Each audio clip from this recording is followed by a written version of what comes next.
जय शिवराय मित्रांनो शेतकरी कर्जमाफी योजनेच्या संदर्भात एक अतिशय दिलासादायक आणि महत्वपूर्ण असा निर्णय घेण्यात आलेला आहे, ज्याच्यामुळे कर्जमाफी योजना आणि ओटीएस योजनेअंतर्गत पात्र होणाऱ्या लाखो शेतकऱ्यांना एक मोठा दिलासा मिळणार आहे।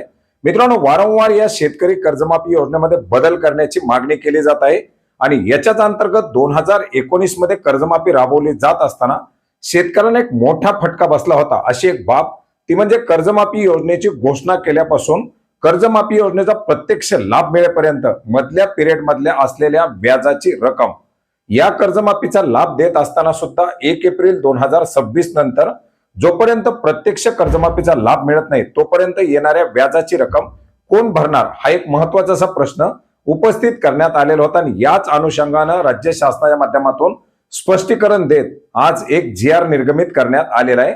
ज्या जीआरच्या माध्यमातून राज्य शासनाच्या माध्यमातून 1 एप्रिल 2026 ते कर्जमाफी योजना किंवा ओटीएस योजना या दोन्ही योजनाचा जोपर्यंत शेतकऱ्यांना प्रत्यक्ष लाभ मिळत नाही तोपर्यंत कुठल्याही प्रकारचं व्याज त्या रकमेवरती आकारलं जाणार नाही, अशा प्रकारचे शासन आदेश या जीआरच्या माध्यमातून देण्यात आलेले आहेत।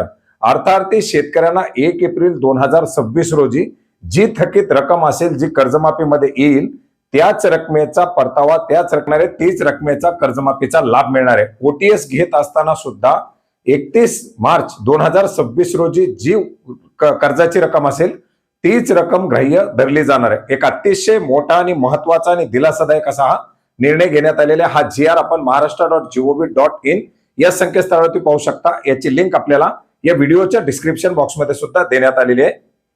धन्यवाद।